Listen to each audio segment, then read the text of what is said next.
So we're recording now, all right? Yeah. And that's you've gone full screen. Okay, cool. In terms of my seeing you, you're to the right-hand side rather than centered. You may or may not want to adjust your screen. So you're going further to my right there. So if you go the other way, that's it. More or less center now, yeah, fantastic. Okay, let's go.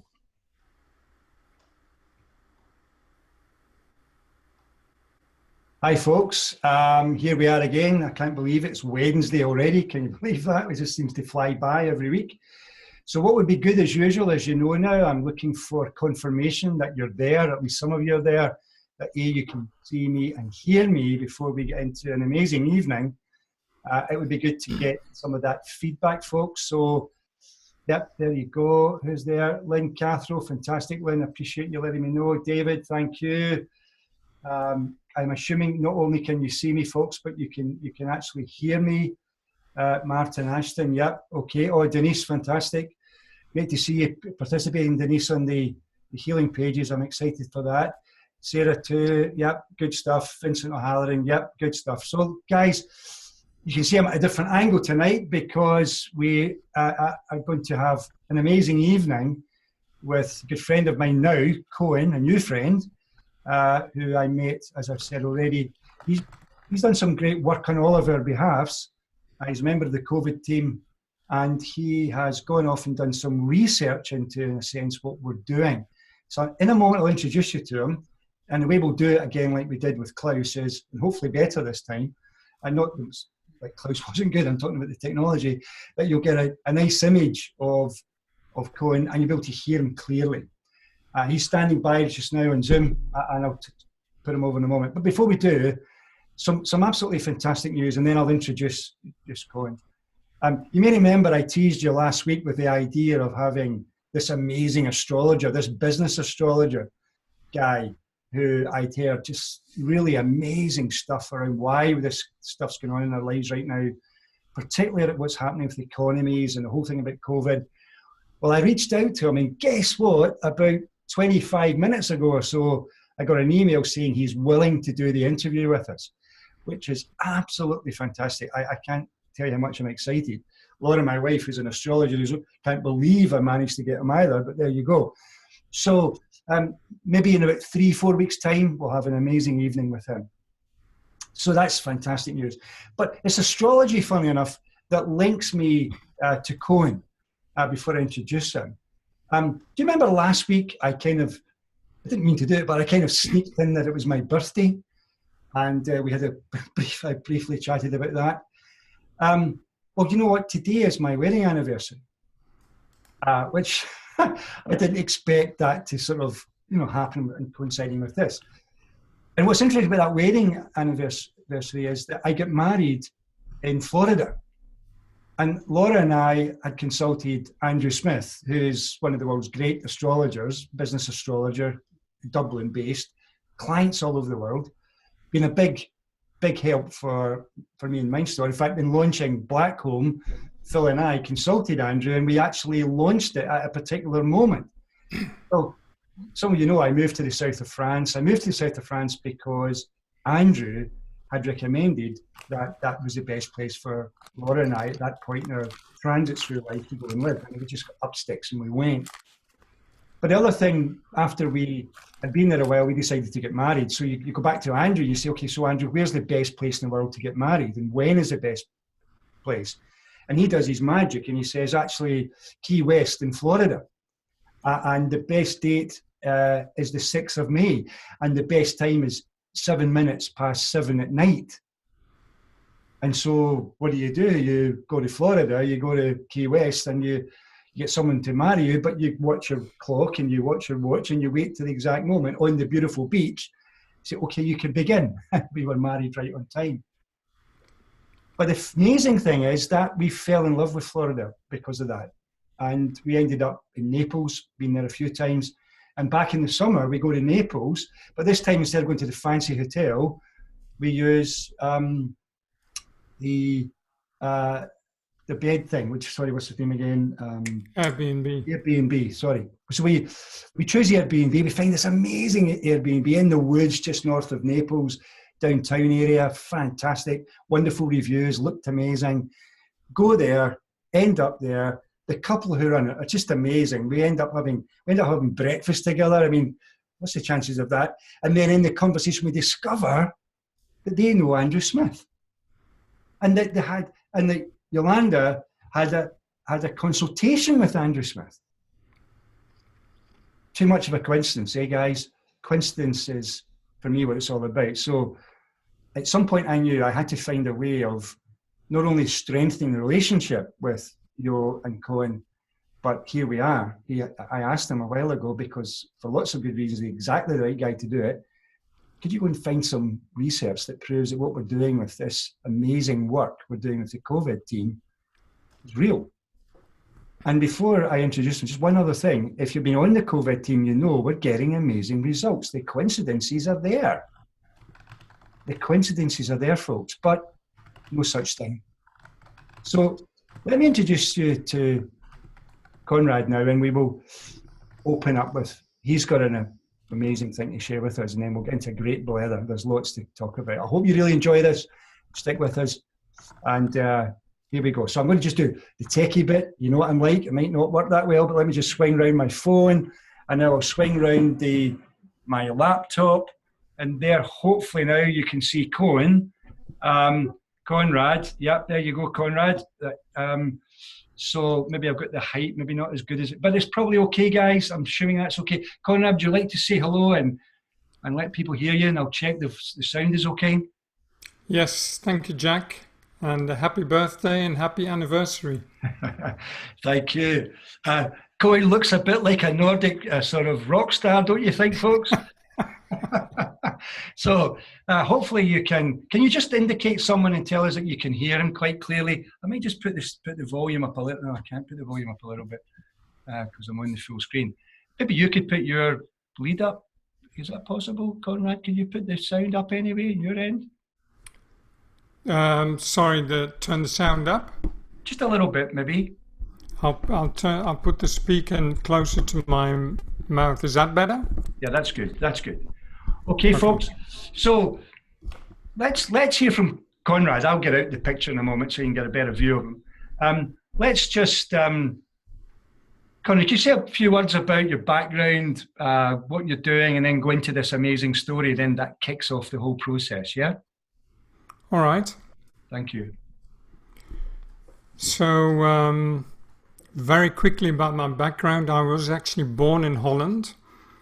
And I moved to England in 1966 when my dad was offered work there. And so although my birthplace is Holland, my education through grammar school, university is in fact in England.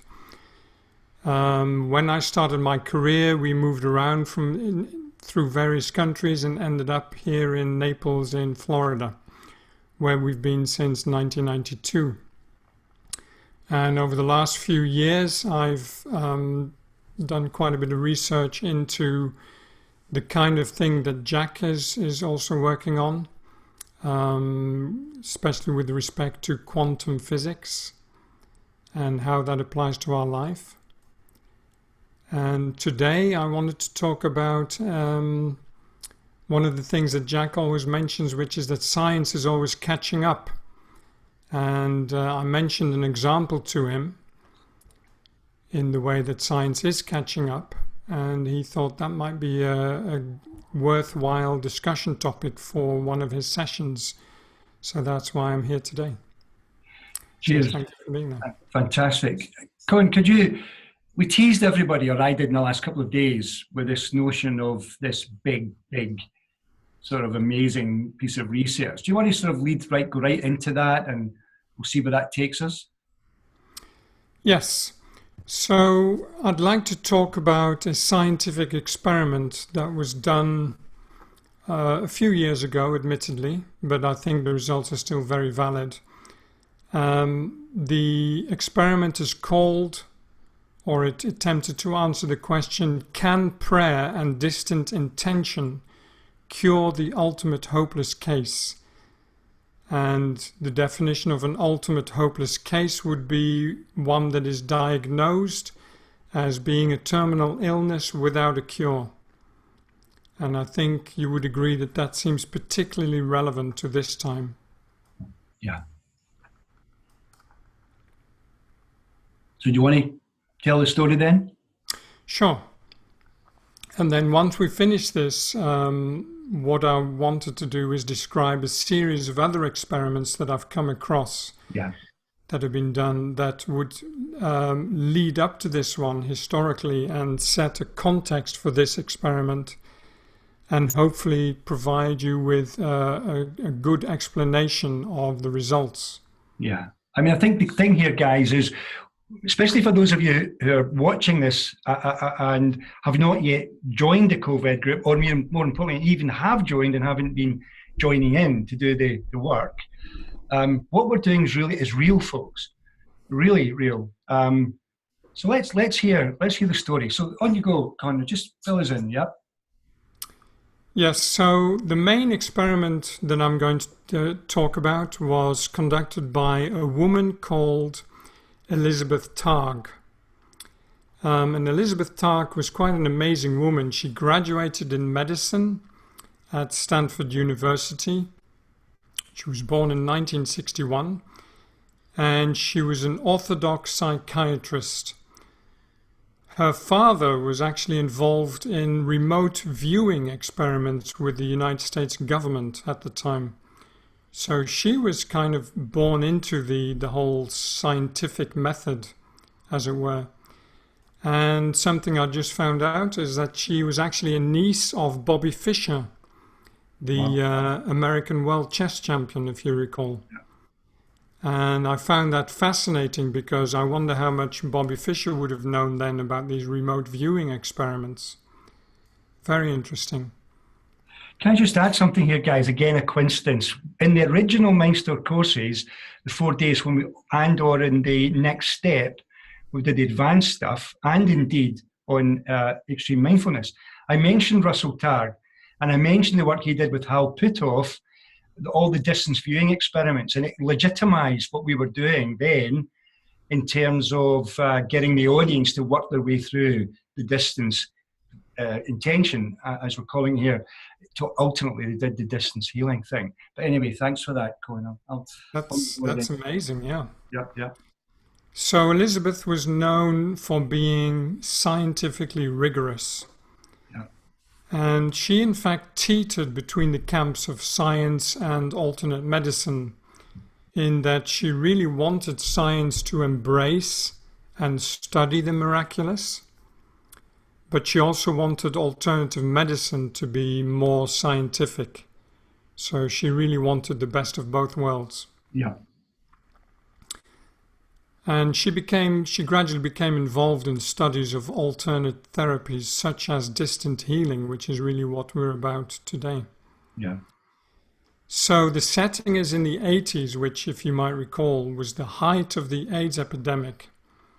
And she was treating patients in San Francisco, which was at the time the epicenter of the epidemic in the US. Yeah. And she firmly believed that any effect could be quantified as long as you design the experiment to control for variables. And if you're wondering exactly what that means, because that's a little bit, if you're not scientific, you may not be that familiar with the rigorous scientific method. If you are familiar with that, then please bear with me. But let's say I wake up one morning with a cold, which today would worry me a lot more than it did a few months ago. And I try the following. I go for long walks in fresh air. I go for a swim in cold water. I take a steam bath. I take lots of vitamin C, and then I go and see a doctor and take some antibiotics to boot, just to be on the safe side, or hedge my bets, as it were. And after a week, I begin to feel better.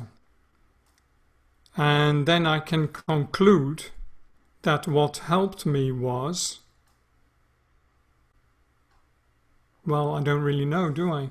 Maybe one of the methods, maybe some of them, maybe all of them. And maybe, just maybe none of them, and it was just time. If I had done nothing, then the week would have been enough to cure me. So you can see that this is too ambiguous. There are too many variables, and that's totally non-scientific. So in science, we try and control those variables and preferably eliminate them and just take one of them at a time and test for them.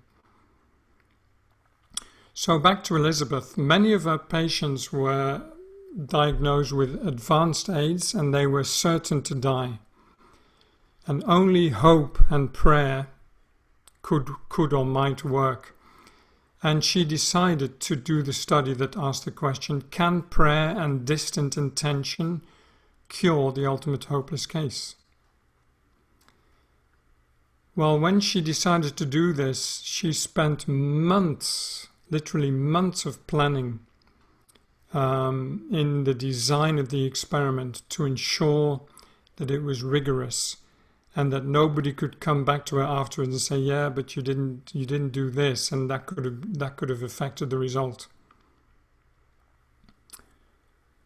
So I think another thing you would probably be familiar with is the way we do scientific experiments today is typical of a phase 3 trial when you trial a new drug. They do what's called peer-reviewed randomized double-blind tests. Yeah. And that's a bit of a mouthful, so let's go into that. So they would have a group of patients that they would divide into two. One is the control group and one is the treatment group. And it's critical that the patients don't know which group they're in. Yeah. So they're kind of blind, and the doctors don't know either. So nobody knows, so that's the double blind bit. Then the patients are selected at random in terms of who's in what group, so that's the randomized. And then typically the results, if they are significantly different, the control group actually gets the placebo, the sugar pill, as it were. They think they're getting their real drug, but it's not the real drug. And if the drug works, then there's a significant difference between the healing power in one group over the other. Hopefully, for the drug company, the drug group has a better result. And then they would typically publish that and have it reviewed by other scientists who may be able to repeat the same and get the same result. And that means peer-reviewed, the peer being the other scientists. So now peer-reviewed randomized double-blind tests pretty much covers that.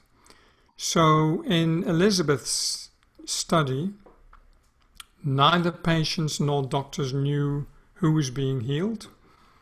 All the patients had the same level of advanced AIDS, the same T cell counts, which is the number of antibodies that they were producing. They had the same AIDS-defining illnesses. And then another point was that all the healing was to be done remotely. The healers would never meet or touch the patients. Yeah.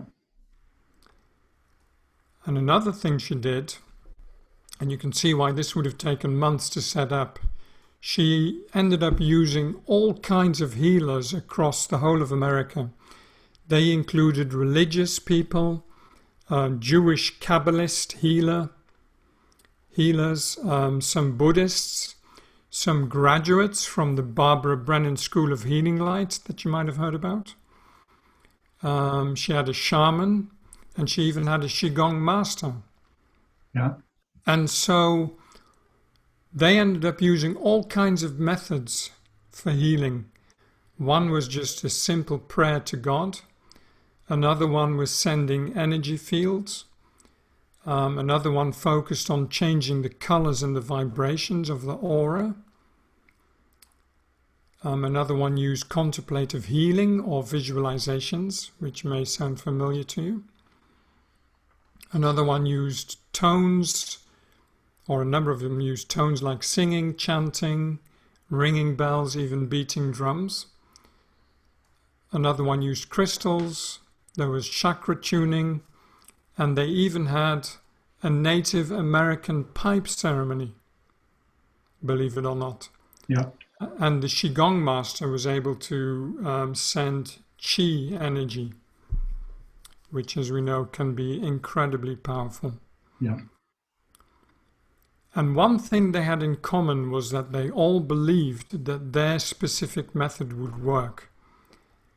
And on top of that, they had a really good track record of success. And they had an average of 17 years of experience of healing and an average of 117 distant healings each. So these were really true healers. Yeah. So she had a group of 20 patients that she divided in half at random, and each healer received the details, a photo, and the T cell count of each patient. The healing sessions took 1 hour a day, 6 days a week for 10 weeks. And they each took rest on alternate weeks. And so she ended up with an experiment where every patient in the treatment group would be treated by every healer in turn. And it was truly an unprecedented treatment protocol, as you can imagine. Yeah. And what was interesting to me, Jack, is that the study was of just healing itself and not the kind of healing that was being done. Yes, yes. And that's very important. Yeah. Now, funnily enough, Elizabeth herself was quite skeptical. And she was in fact convinced that Native American pipe smoking and chakra chanting had nothing to do with curing a group of men with a terminal illness. Yeah. And you can kind of sympathize with having not been involved with any of that. Yeah. So what were the results after a trial period of 6 months?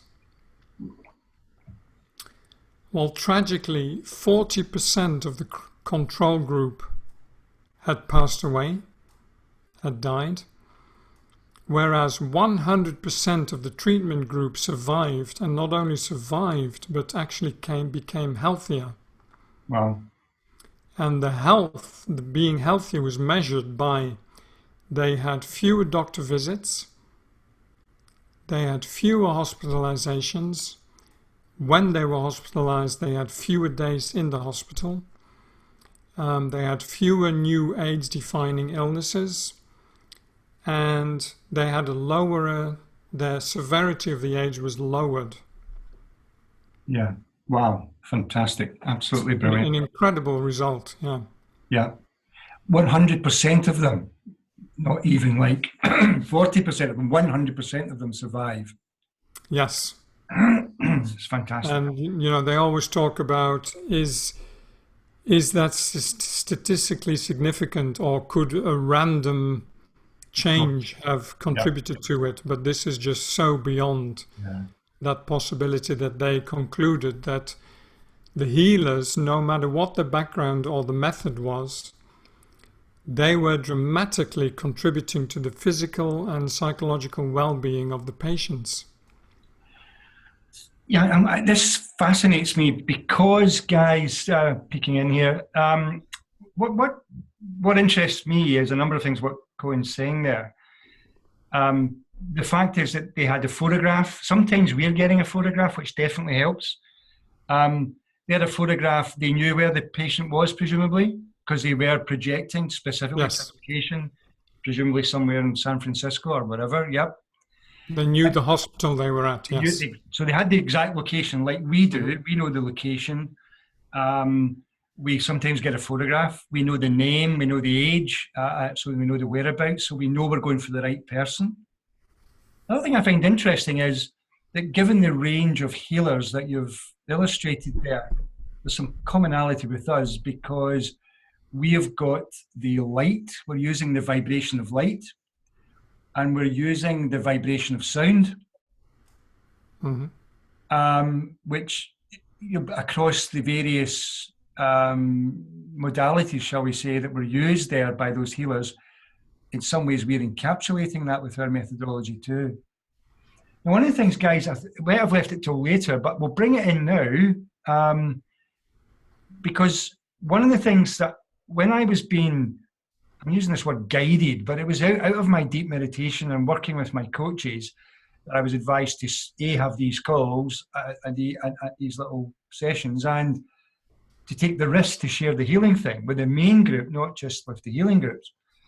And what became apparent was that we were to use the sound of the universe, Om. And when it came to the building in which we would place the actual hospitals to regenerate the hospitals and the patients within and the staff, that was the shape of the universe, the Bagua. But what's interesting here is Koen has done a lot of work with that sound of Om. And I wonder, Koen, if you could maybe, I know you could speak for hours on it, but maybe just as best you can, give us a little overview of it and why it's so important and what it does mean, which might help the people who it's been relatively new to them as they've been working away with the COVID methodology. Yeah? Yes, so I've been involved with a group here in Naples, or a whole community, in fact, that practice what we call Kirtan, which is Kirtan, Kirtan. And Kirtan is based on Indian chants, mainly in Sanskrit, and some in English, but using Western melodies and Western rhythms and Western music, basically. Yeah.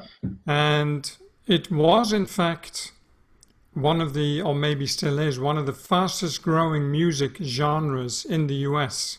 Wow. It spread like wildfire. Yeah. And in fact, the very first kirtan that was ever given in the US, you won't believe this, but it actually happened at Woodstock. Wow. And it was given by Swami Satchitananda, who opened Woodstock with a meditation and then got the entire crowd that was there involved in a kirtan, including the Om. Yeah. And the power of kirtan that I like to talk about whenever somebody new comes in is that it is based on Sanskrit, and Sanskrit is the most ancient spiritual language in the world. Yeah.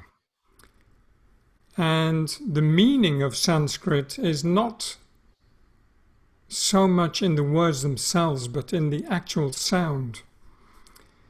And the sound of Om has that O and the M. Yeah. And that creates a vibration. And the meaning, of course, of Om is I am. Yeah. Which goes right to the source of who you really are. Yeah. And is also reflected in many languages, such as Latin, the Amen, and Aum, and there's it really became a universal word. Yeah. And when you sing these chants in Sanskrit, including the Om mantra, you are creating vibrations throughout your entire body that can be transformative. Yeah. And I see it as one more method that will allow your mind to just recede, and just the noise of the mind to recede, and allow you to experience the here and the now. Yeah. And really experience the present moment. Yeah. And be in touch with the source. So really that's what Kirtan is designed for, apart from the fact that it's a lot of fun. Yeah. And it's really that is why you're doing the Om. It's a very, very powerful, energetic method to use. And whenever I think I suggested this, guys. I'm peeking in here, see what bizarre. When I suggested this before, I recommend you go and do it for a while. Sitting with your three fingers, the tip of the tongue, sitting in the meditative position that we use, and just repeat over and over. You soon get into the rhythm of it and the pattern of it, and you really do feel the vibration. It resonates right through your head into your entire being. And so in the sort of design that was given to me about the COVID room, it's first the light, then it's the Om sound, and then it's the vibration that we feel in our bodies. But of course, that light, that sound, and that vibration is going right through every cell of the body of our, for want of a better word, our target. And so the relevance is awesome. And Koen, I know you can pepper this with other stories or other research projects that also allude to the fact that this is real. When we do distance healing, when we do projection to another location, we are actually picking up information and we are influencing it. Do you want to share maybe one or two more?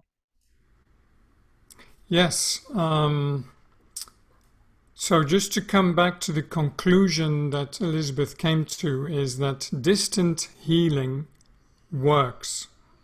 Yes. At a scientifically proven level. And another thing that I thought was very interesting that she concluded from the feedback of all the healers is that as long as you hold an intention for the patient to heal, then get out of the way and let some other healing force do the work. Yeah. So it's not your ego that is doing this, it's allowing something to flow through you. Yeah. What I like about what you just said there, Koen, is we may have picked up when Koen was explaining the experiment, that there was hours of work and activity over a period of time. Of course, the notion of the universe is timeless. For me, the 30 seconds that we use to, first of all, remove the virus from the person's body and then regenerate all the cells is enough, because having done that piece of work, we hand that over then to an intelligence much bigger than our own to get on with it. It's not us that are doing it. We don't need to do it 10, 15, 30 times. Once is enough. And of course, if enough of us are doing it at the same time, and this is the thing about more and more of us doing it, then you can imagine the impact. So, Koen, any other particular research projects that kind of struck out and really inspired you? Quite a few, in fact. And I just want to start by, I kind of did a lot of research, read a lot, found some fascinating material, and then I thought to myself, how did I get to be so interested in all this stuff? And I looked back in my life and I realized there were two things really that got me there. And the first one was when I was a young teenager and I became hooked on Star Trek. And I'm sure many of you are too. Yeah. Or were. Yeah. And in Star Trek, they had a number of new concepts for us. One was the automatically closing doors, opening and closing doors. Another one was the flip cell phone, where you could talk to somebody on the planet and you were on the spaceship. Another one was Dr. McCoy's healing device. You know, he had this little sort of see-through glass box with a light in it, and he would just pass it over the body and it would go, ew.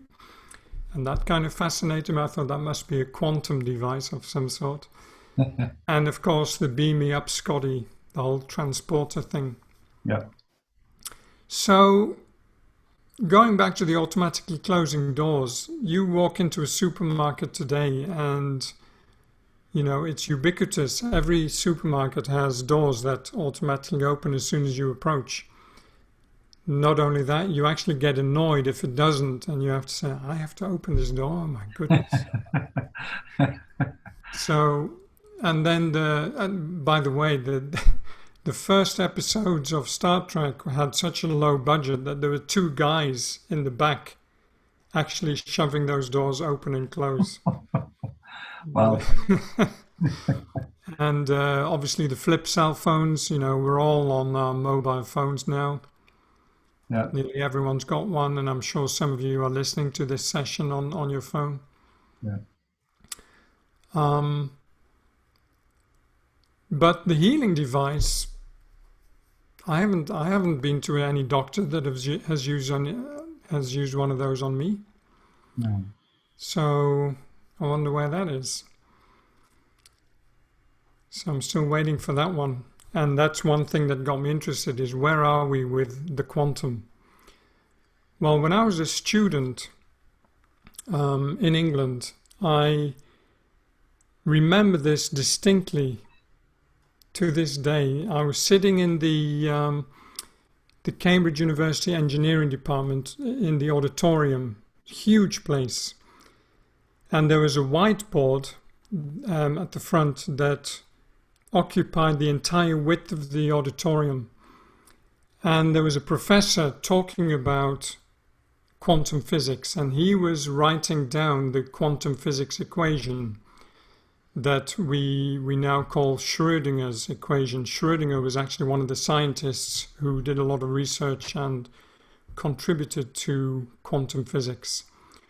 So he was putting Schrödinger's equation across this entire whiteboard. And, I remember looking at this, getting more and more confused, and just sitting there shaking my head, thinking, well, how does this apply to me? What difference does this make to my life? And I just couldn't figure it out. And as I was shaking, I sort of thought I should look around to see if anybody else is also as confused as I am. And I looked around, and there's students going. So I'm going, yeah, like anybody understood what was going on. Yeah. I doubt it. But anyway, so I thought the mathematics of this, it might be interesting to some people, but I was far more interested in the application. So during the research, as I said, I came across some very fascinating material. And if you like, Jack, I can go in and talk about some of the things I found. Please do. It'll inspire us, especially to believe in what we're doing, guys, with the COVID room. And hopefully some of you who haven't joined yet will join, and then get involved in the process and play your part. Yep. Yeah. So you've probably heard somebody tell you that there's this idea of if 1% of the population of an area does something, it can affect the whole population in that area. Yeah. Well, that actually came from the Maharishi Mahesh Yogi in 1960, who made a prediction that if 1% of the population in an area practiced TM, Transcendental Meditation, it would measurably improve the quality of life of the entire population in that area. Yes. And they did some scientific studies and published it in various prominent journals.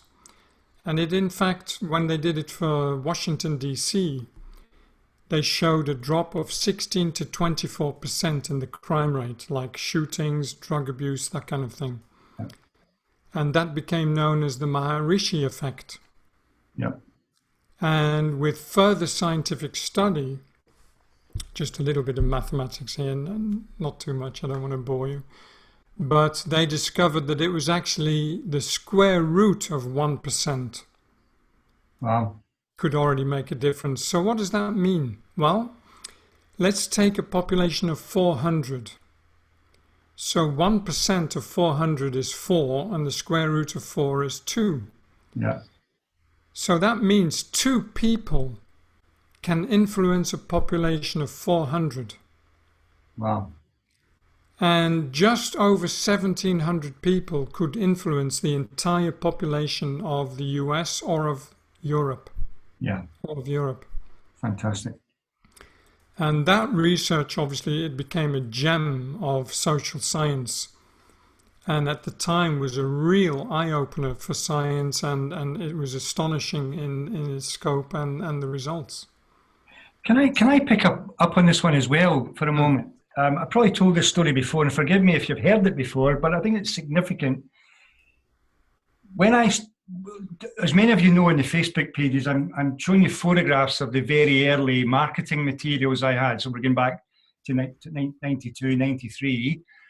And around about that phase, I was doing courses in the Copthorne Hotel on George Square in Glasgow. And occasionally we'd have evening meetings, and sometimes when I was doing courses over the weekend, along the corridor, TM, Transcendental Meditation, were doing their courses. And one day I came out, and the guy who was teaching TM, I just bumped into him, and I said, do you mind if I join your course so I can learn to do TM?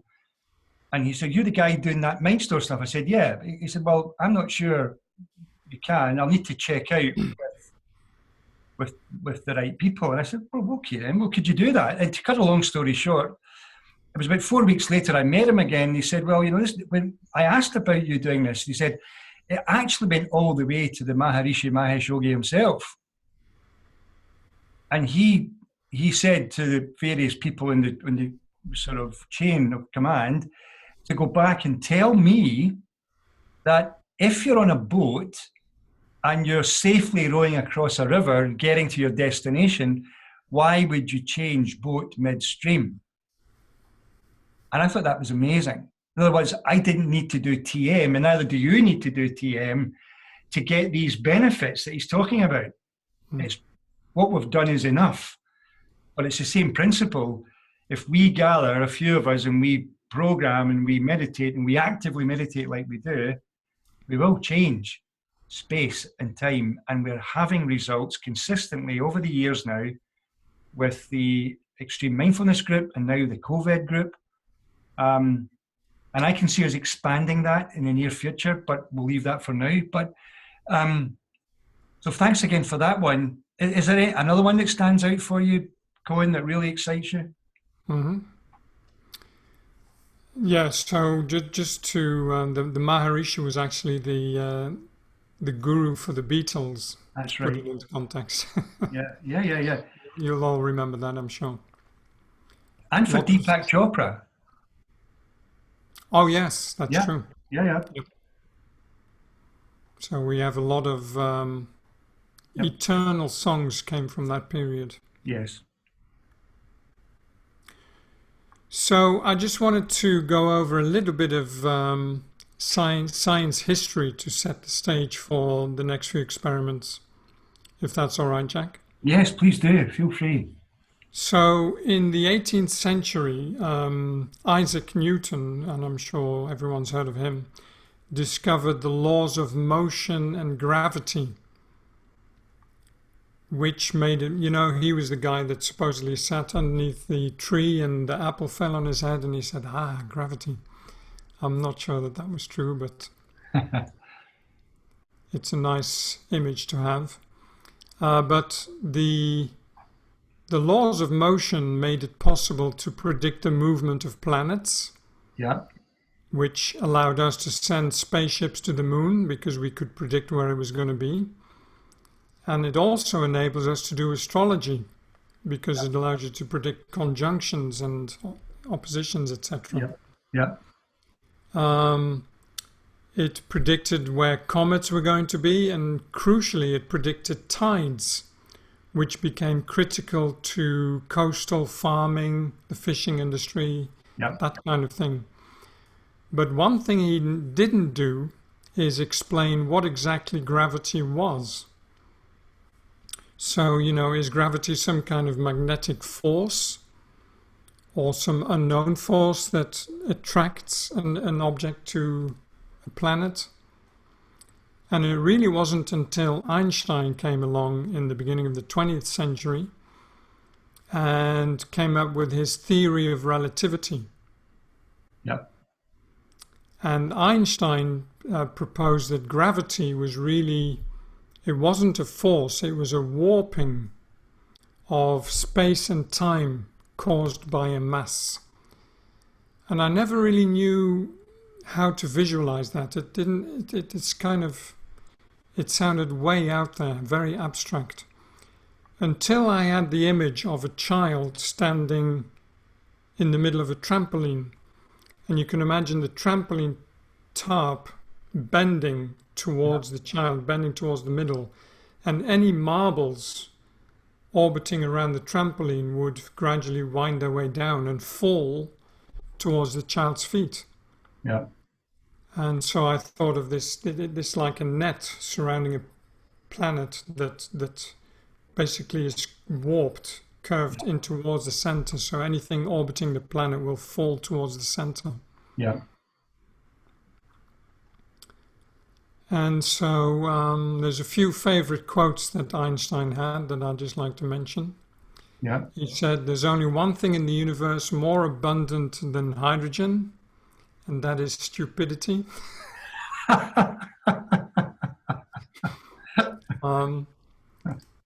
People always come up to me and say, "Yeah, well, everything's relative," as Einstein used to say. Yeah. And then a good one I thought was, "Where there's a will, there's a relative."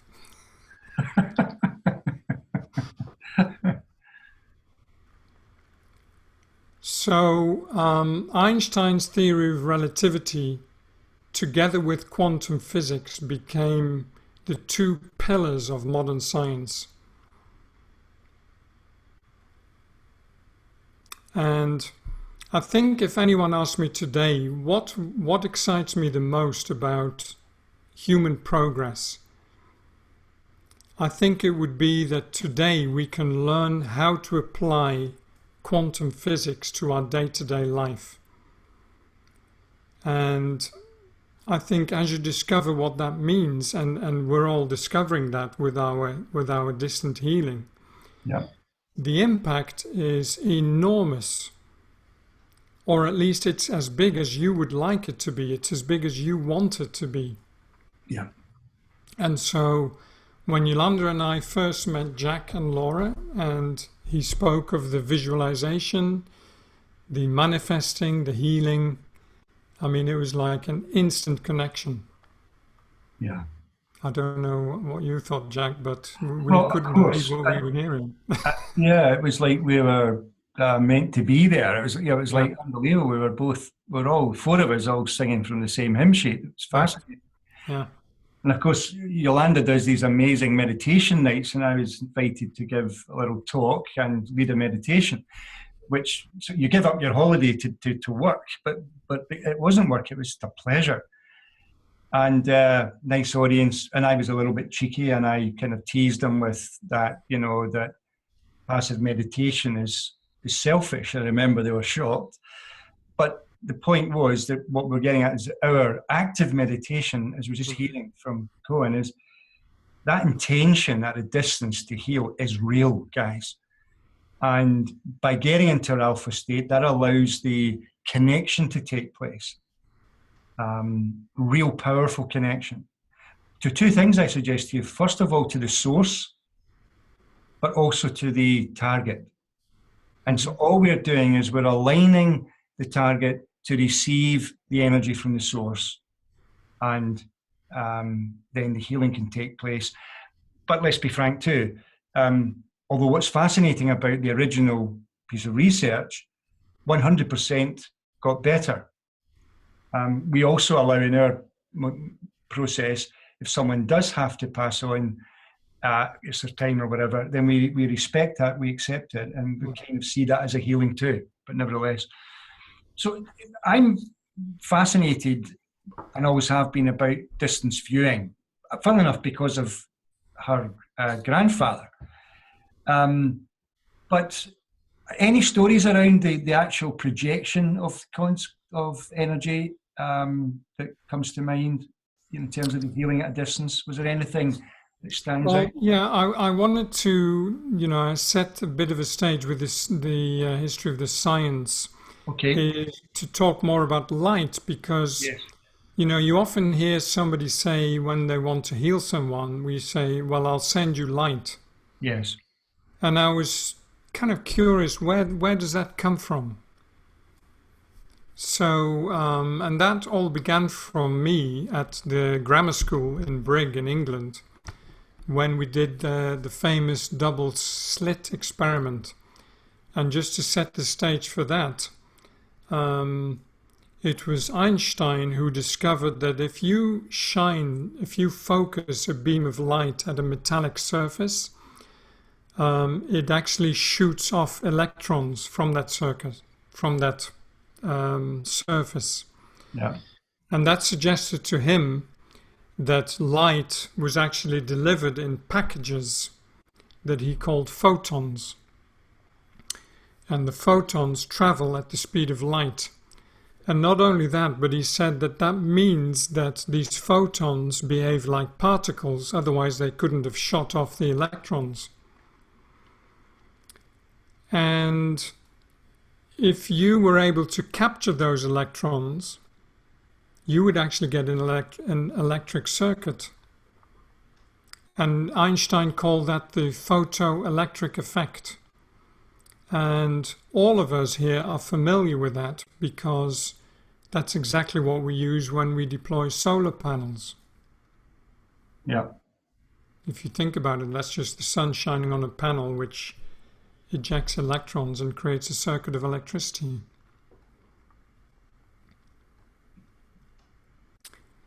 And so light behaves like particles. That was a proof. But when you do the slit experiment, imagine if you have a cardboard sheet and you put a hole in it and then you shine light through it.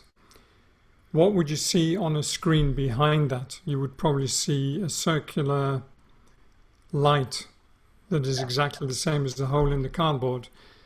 And now instead of the hole, let's do a vertical slit, like a vertical letterbox. And then you would expect to see, a letterbox-shaped beam of light on the screen. So now let's make two of those. So it would look something like this. Can you see that? Yep. You can see it, yep. Two slits. Yep. So what you would expect now to see is two slits of light on the screen. But what you actually see is this. Wow. So you see a whole number of kind of shaded areas, shaded slits and light slits. Yeah. And the only possible way to explain that is if you say, well, light is actually a wave. Yeah. And those waves go through the slits and then end up interfering with each other. And when there's two crests, they double and you get an intense light. And if there's a crest and a trough kind of thing, they cancel each other out and you get shade. Wow. So suddenly we have science completely contradicting itself because light is both a wave and a particle. Mm. What's even more astonishing is if you take one photon, so one package of light, and you send that through the slits, you also get an interference pattern of light and darkness. So that suggests that a photon itself can be like a particle and a wave. Yeah. And then when we look at the history of an atom, when the atom was first discovered, they all believed it was like a nucleus, which was like a billiard ball, and then orbiting around the nucleus would be electrons, and they would all behave in the same way that Newton's planets would behave. Yeah. But when we actually started looking at this, it wasn't anything like that. The atom has a nucleus, yes. It was surrounded by one or more electrons, but those electrons were more like a cloud around the nucleus. And it was more like a wave of possibilities, of probabilities. And as soon as you observed it, the electron, at that moment, the electron stopped the orbiting and was observable in one location. And at that point, you realize that the atom is basically 99.9999% space. Lots more nines there. And it is, in fact, mainly just energy. And so what was astonishing about that is that at a subatomic level, we have a completely different kind of behavior than at the macro level, where you have planets and objects that are solid, but they're all made from these subatomic particles or atoms or energy, which itself is mainly space. So it's a very strange thing, this quantum physics. And then the next question was, well, if the observer looks at an atom, it's changing the state of it's changing the state of that atom. So somehow our consciousness during that observation is interacting at the subatomic level and changing the state, because suddenly the electron comes into focus. And it's almost like observing, the act of observing an atom collapses the wave into a particle. So it's almost like collapsing energy into matter. And what I also read that I thought was incredible was that they passed an atom through the double slits. And guess what? It also had the interference pattern. So even an atom behaves like a wave. And then they put a molecule, which consists of hundreds of atoms, through the slits. Same thing. Astonishing. Nobody expected that. And so now the question arises, if we affect one atom state through just observing it, maybe through our consciousness, could it also be true that we are affecting the atoms around us and that we can affect our environment and even change our environment? That some would call the quantum field. And if we ask that, we could also ask, can we affect atoms within us and change our state of being through our consciousness or through our awareness? So these are very, very important and powerful questions when you look at the experiments that have been done on light. Now, one of the most... Is it okay to go on, Jack? Yes. Can you bring us to maybe some research you found that justifies or legitimizes what we're doing? Yes. With the COVID team? Yes. So one of the experiments that I thought was fascinating was done by a guy called Koen Beckers. Oh, yes. He was the inventor of the lie detector that eventually ended up being used by the FBI. Yeah. And the lie detector works by putting electrodes on your skin, and it detects changes in the fluid that goes through the skin. So if you lie, either your heart starts beating faster or you have a little bit more sweat, and it shows on a graph. And for some reason, he decided to try that on a plant. And he just wanted to see how fast the water would rise up through the root of the plant. And he put the electrodes on the plant and nothing happened. So then he had the thought of, what if I burn the plant? Maybe I'll get a reaction then. And he reached for the matches, and before he even touched the matches, he suddenly got an incredible reaction from the plant. Yeah. Which is crazy. Yeah. And he left the electrodes on, drove to his office, and on his way back home, he had the idea of focusing on the plant and telling it, I'm coming home. And when he got home, he looked at his chart, and sure enough, at exactly the time that he thought that, he had a reaction. So somehow the plant was picking up his intention. And you got to ask yourself, how is that possible? Yeah. Can I pick up here, Koen? Because here's yet another coincidence. Amazing coincidence leads to another one. When I was teaching the next step and or the original 4-day course and or extreme mindfulness, I talked about Cleve Baxter and I talked about that rubber plant.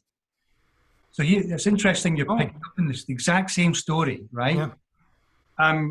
But back to the Beatles and the Maharishi Mahesh Yogi. Long story, but in my journey of going back to Andrew and the astrology, when it became time to leave France, we chose to come back to the UK and were guided by Andrew to come back to near Rye in East Sussex. And we end up in a farmhouse living next door to Paul McCartney. And listen to this, guys, Paul McCartney 24/7, 365, plays classical Baroque music to the plants in the garden over the wall from us and produces the most amazing fruit. You can never see anything like this before. But Cleve Baxter did the experiments with music with the plants as well.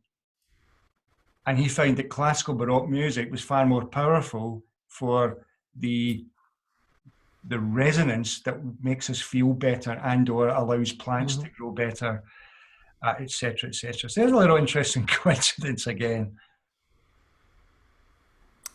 Yeah, and in fact, Cleve Baxter addressed a convention of the silver method.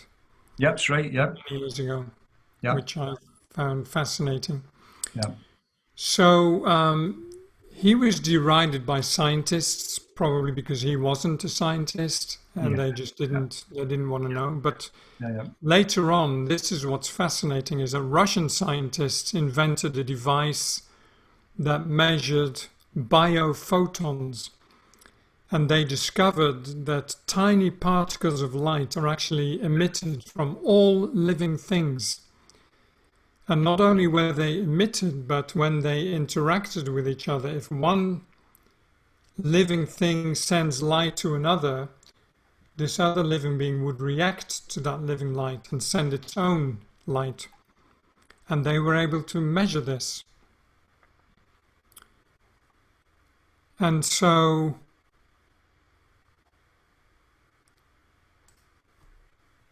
they also measured healers sending positive intentions, and they literally saw more light coming out of their palms than they would a normal person, or if they weren't in that healing mode, as it were.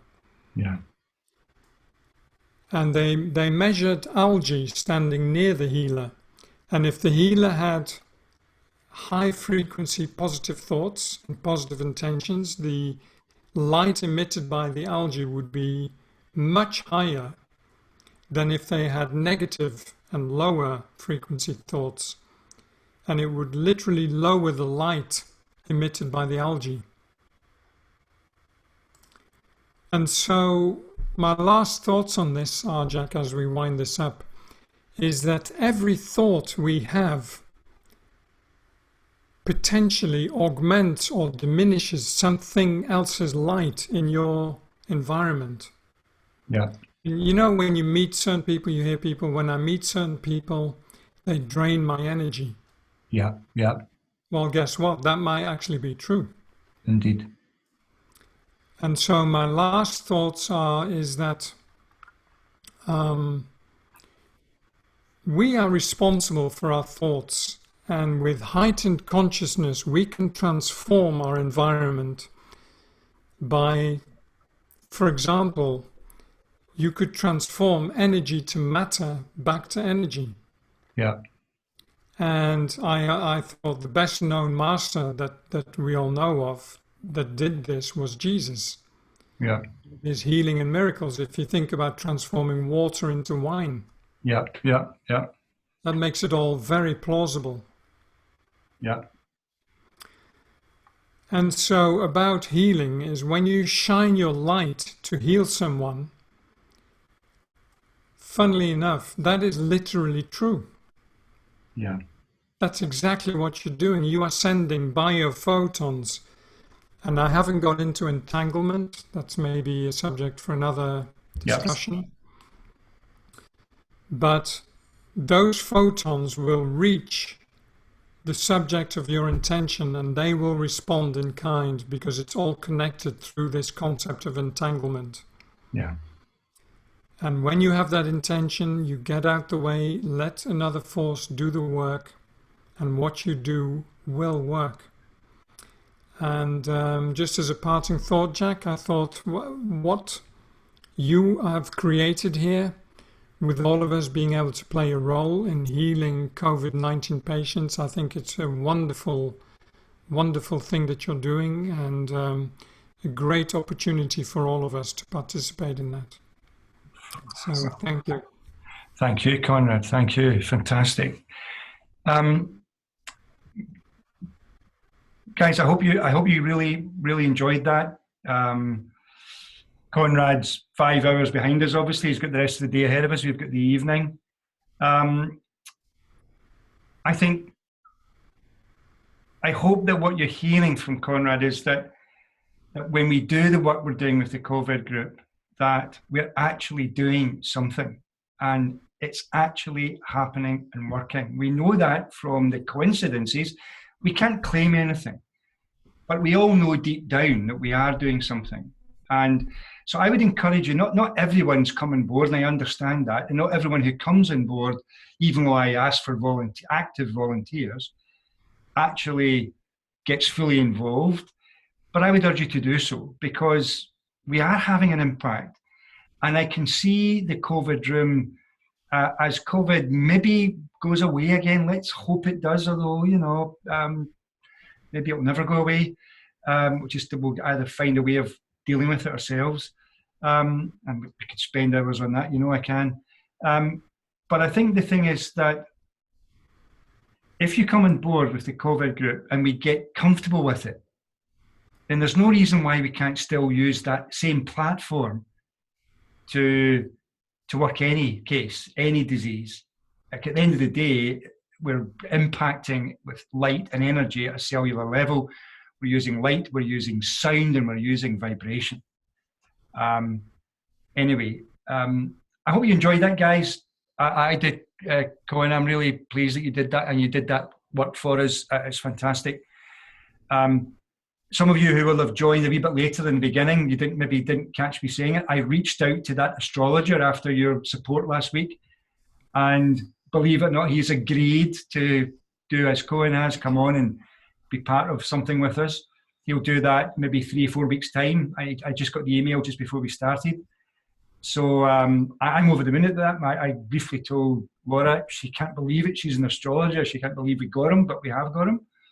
And the stuff that he's putting out about COVID and about the timings we're in just now in the history of the planet, particularly around the economy and stuff that's happening, is going to be really inspiring when we get our hands on him. And more guests to come. So I will look forward to seeing you again next week. Either I'll be on myself or one of the other guests I put out to have agreed to do something. But maybe, guys, if you don't mind, when you're doing your little comment things, maybe you can thank Conrad yourself, because he will no doubt check out when we put this up and it becomes live. So Conrad, thanks again. Thanks for being there. Thanks for your support. And by the way, My pleasure. If we ever get on aeroplanes again, go to Naples and go to his amazing Airbnb. Sleep in my bed. It was absolutely fantastic. The location's amazing. They're an amazing couple. So peaceful, beautiful place. Can't recommend it enough. Okay, Koen? Thank you very much, Jack. Cheers, buddy. Thank you. I'll let you go now, all right? Okay, thank you. Cheers, bud. Bye, everyone. Thank you very much. Thanks, Koen. And cheers, guys. I'll turn this off now and see you soon. Cheers now. Bye-bye. Give me a moment, Conrad. Okay, well done. Thank you. That was really good. Really good. Yep. Yeah, very nice. You I enjoy it? left out a lot. We could do another session on what I left Yep. out. Yeah, I guess they know that. Just maybe you're interested in this because one thing that I came across as well, which I found fascinating, is that the pyramid of science Yeah, is like at the base you have mathematics, yeah, which is kind of at the foundation of everything, yeah, and then you have physics, yeah, then chemistry, and then biology. yeah, What's fascinating is that when we discovered quantum physics, mathematics, physics, and chemistry all underwent a complete revolution. I mean, they had to change their entire way of thinking. They came up with new calculus, new yeah, equations, new concepts. yeah, Biology, medicine. What changed? Nothing. yeah, yeah, So, what we're doing here, I think, is what is the revolution. I think we are the revolution. yeah, yeah, And, coming back to my Star Trek analogy, the little device that Dr. McCoy has, I don't think we'll be needing it. I think we are that device. yeah, yeah, absolutely. Absolutely. Yep. Yeah. No, it's awesome. And yeah, we need to do something again. Oh, we do? But listen, thanks, Koen. I really appreciate you doing that for us. That was very kind of you. It was a great pleasure. It was really good fun doing the research. So we'll see what all the comments are like when we go on and see it all later. Yeah. Yeah, that'll be interesting. You enjoy that. I won't get around to it till tomorrow afternoon. I've got a early start again in the morning with the corporate thing. But Right. so I better go. But thanks All right. on your star. Give my regards to Yolanda, eh? All right. And say hello to Laura. Will do. All right. Cheers, bud. All right. Thank you. Thank you. Thank you, Jack. Bye-bye. Thank you.